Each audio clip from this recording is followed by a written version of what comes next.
have a list that you can brick wall of connections and get really intentional about how you actually reach out. Some of you have been in my sales training. I talk about single step selling.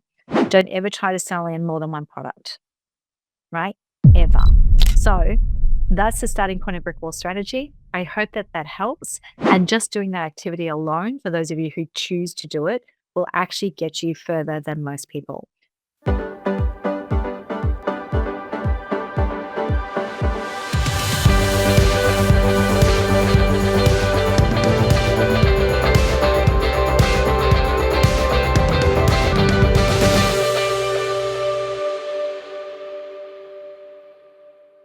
Welcome back to the next conversation in the Speaker Driven Business podcast. And in this particular episode, we're going a little bit different. We quite often take the questions that we don't get to from the hot seat coaching that we do in our programs and our membership program and turn them into video answers within the community so that, if it's something that we actually think everyone would benefit from and we don't get time to get to it, we still grab it and we still answer it. And this week's episode is one of those responses. So it's a little bit different. If you're listening along, you will get a lot out of it. If you are actually at home or somewhere, go and grab the YouTube version because you'll actually see a lot more of it. But this is unpacking a strategy that we call brick wall strategy. I was first taught this 22 years ago in a consulting services business, and it has been my go-to tool for generating revenue and identifying business growth ever since. And that's 22 years. It has never failed me. And this is for me and hundreds of people who have chosen to use it when I've shared it with them.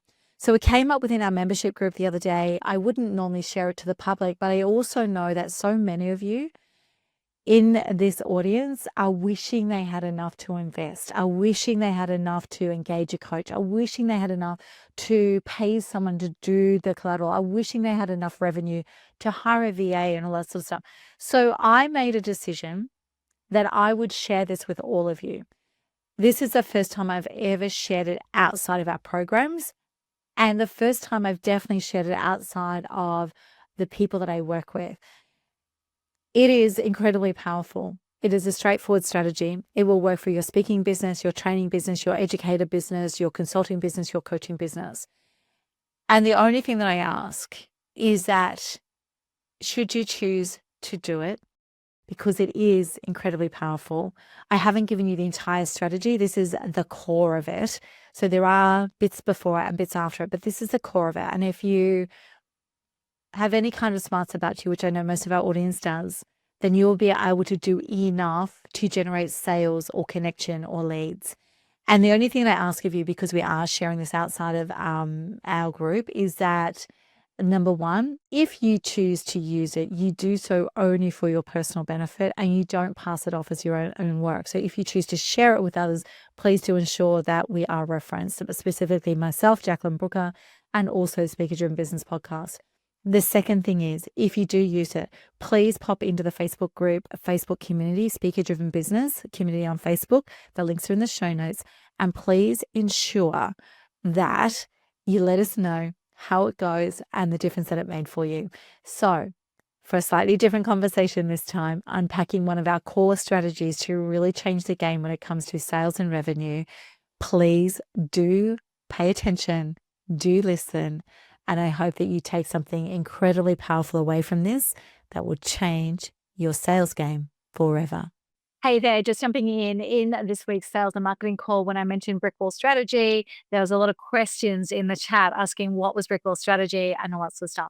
So I'm going to give you a quick overview of the starting point for brick wall strategy, because to teach it is kind of a one-day workshop.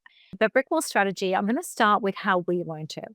So what happened was, in the business that I talk about relatively frequently, that I touched back into, the one where we had the massive multi-million-dollar growth over 15 months. What happened with that business was I took that over from my mother in the year, I think it was 2000. And I ran that business until 2005 when we sold, and I exited it in 2006 when the transition was done really clearly. But one of the things that became really clear when I took over was that we had all of these products and services, and we were already, by the late 90s, we were already turning over $3.5 to $4 million a year in regional Queensland. So it was already a really comfortable business. But one thing that we noticed was that people didn't know what we did. And what I mean by that is the business started as a temporary staffing agency for admin and secretarial service, so white collar occupations in offices. And then we expanded and we did permanent recruitment, and we did that for white collar. And then we expanded, we did recruitment at the executive level and senior level and professional level. And then we expanded and we did labor hire. And then we expanded and we did training and gap analysis and workforce planning. And then we expanded, we did general consultancy services. So we had about 7 very distinct services running. And what I realized was we would lose work, right? So I would be literally on site with a meeting with labor hire or temp staffing, use that one. And then I would find out that they had recruited or used an agency from Brisbane or from somewhere else to recruit a permanent position. And I would always say, we didn't get a look in on that. And was always like, oh my God, we didn't realize that you did it. Or sometimes we forgot that you did that. And where it really came to a head for me was I had actually gone and built my recruitment muscle working for Morgan and Banks in Australia in the late 90s. And my last job with them had been back in the Brisbane office because I started with them in Melbourne, been in the Brisbane office as the lead recruiter for accounting and finance disciplines. And I was on site in central Queensland with a major corporate, and they had chosen what was then TMP because TMP bought Morgan and Banks. They had chosen TMP to recruit their new site commercial manager. And I challenged them on it. I said, why didn't you ask us to look at it? And the first response was, we forgot that you did it. And the second response was, well, we think for a role of this level that we need the suits from the city, so to speak. So we need that broader reach. I was like, great. I said, can I ask you a really left field weird question? And I still remember the guy, his name was Malcolm, looking at me going, yeah, sure. I said to him, so the phone number that you rang, oh my God, I can't believe I still remember the phone number. The phone number that you would have not that you rang, that you would now have for the consultant assigned to you would be 0732283503. Am I correct? And he just looked at me dumbfounded. He said, how do you know the number? I said, because until 12 months ago, that was my desk. Now tell me again why I'm not good enough to do that role. But what it brought up for us across the entire business was we had all these services, but people would buy one and not know that we did the others. And that became really quite distressing for me. So, fortunately for me, I knew the woman who'd been the executive general manager and managing director, Australian managing director of Manpower, who had just left her role. And I rang her and I said, I need to know how to fix this. So commissioned her to come into the business, and she was the first person who taught us brick wall strategy.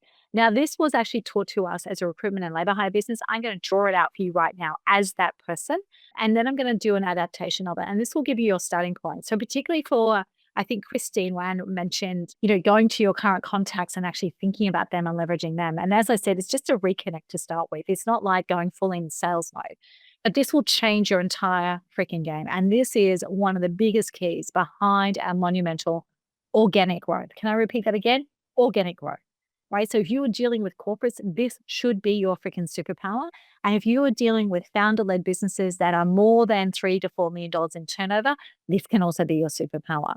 So this is what we were taught at a high level, remembering that this was a 2-day workshop and she coached us for another 6 months. But the strategy is quite clear. So brick wall is simply this. So let's go here. So brick wall is simply this. You literally create a brick wall. Okay. So we start with this. I know that some of this is going to go under my head, but you're going to get the picture anyway, so to speak. Okay. So you create a table, and we actually did this up on a massive wall. We actually converted one whole wall to a great big whiteboard, and we used a whiteboard for it, right? Now, down this is current clients. And so we listed our top 20 clients down here. And then across the top was all our product and service streams, right? We actually had 7. Then what we did was we went through and in each brick, so each client is like this, right? And so think of these cells, if you like, as bricks. So what we did was we went through, and for client 1, right, against each one, we would go through and go, okay, we know that we've got at least 70% of their spend for that, or we're happy with the volume that we've got. Then orange was like, we've got some of their spend in that, but not a lot. And then red, which was glaring gaps, was we're not even on the starting pile for this, and we should be. And black was also one because we knew that we would never deploy that service or product to that client. So as you go down, you end up getting this really clear picture, right? Where you're healthy. And by the way, where you're healthy should 100% have a retention strategy. So red, remembering, is where you got your hottest opportunity, right? Orange is where you've got some spend already. Black is probably won't ever use you. So we literally spent time going through and doing this with everyone. But what was really important was actually identifying these red ones, right? So the red ones were the most important to identify. So the green ones became the ones that we had to actually make sure that we were retaining and looking after. And that was a very intensive account management process. The amber ones where there was opportunity to get more, and the red ones where we're not there and why the hell not? And the black ones, as I said, don't worry about. So some clients we literally had an almost exclusive row of black, right? And had a green. So all we had to do there was make sure we looked after them, right? So this is actually a very visual exercise that helps you see very quickly. Now the trick is if, for example, let me go down to this next one. So the trick with this one is if, for example, you go here and you've got a green, right? And you might have a black, and you might have an amber, but then you've identified, sorry, this one here should have been black over here. You've identified three, whoops. You've identified three super hot. You don't go after all of them. You go after one. So if you see three and you're like, oh my God, there's so much opportunity in there. We could, you have to get really disciplined and just choose one. Now, do you have to choose one forever? No, but choose one for every semester. So every 4 months, you focus on that one and getting it into the business. Now, that's all well and good for current clients. And that's literally the brick wall strategy. Obviously, then you build a strategy for approach and all that sort of stuff. But that's the brick wall strategy. Now, we did it for current business. Christine raised a really good point about going and looking at our contacts, right? Because so many of us think, oh my God, we've started this new business. We're starting from scratch. We're doing a whole new thing.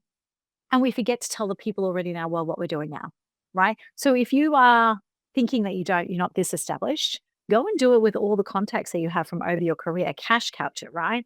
So go and do it with that. So when I said earlier in the session that people went from my HR business to my other business and took me to their other businesses and all that sort of stuff, like every time I started a new business when I was in regional Queensland, I would do the brick wall strategy, but from the point of view of who do I already know who I am pretty sure will use these services. Now, the other thing that you need to do if you're dealing with corporate is actually identify their org chart. So I'm going to go there in a moment. So when it came to, so that was great for identifying organic growth. And that was the one that delivered 80% of our revenue growth. So $18 million worth of revenue growth in a 15-month period came from organic growth.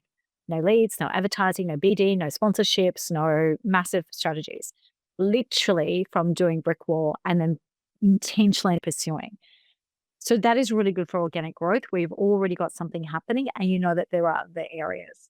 What happens then if you actually are starting from scratch, right? You actually don't know who you don't know, so to speak. So what I want to do here, I wish these things would just stay where I put them. Anyway, what I want to do here is talk about what you do when it's that case, right? And this is when we were talking about the three, we would identify three, and I'm going to take you through that. We would identify three, and I don't want anyone to tell me that as a solopreneur, they don't really have time for this because everyone can find at least one that they can get intentional about. And sometimes when you actually don't have an existing client base, this is about actually one of the things we used to do we used to be taught in any business startup in like 20, 30 years ago. So like I'm sounding really old now. One of the things we used to be told was do a list of your top 100 wish clients. What's your wish list for your top 100 clients? Like put 100 names on that and start working through them. Prioritize them as, brick wall also identifies who do you already know, right? So you might have, for example, you might have a priority list. I don't know why I didn't just write the numbers, but anyway, you might have a priority list. Let's say 8 because that's what I can fit on the screen, right?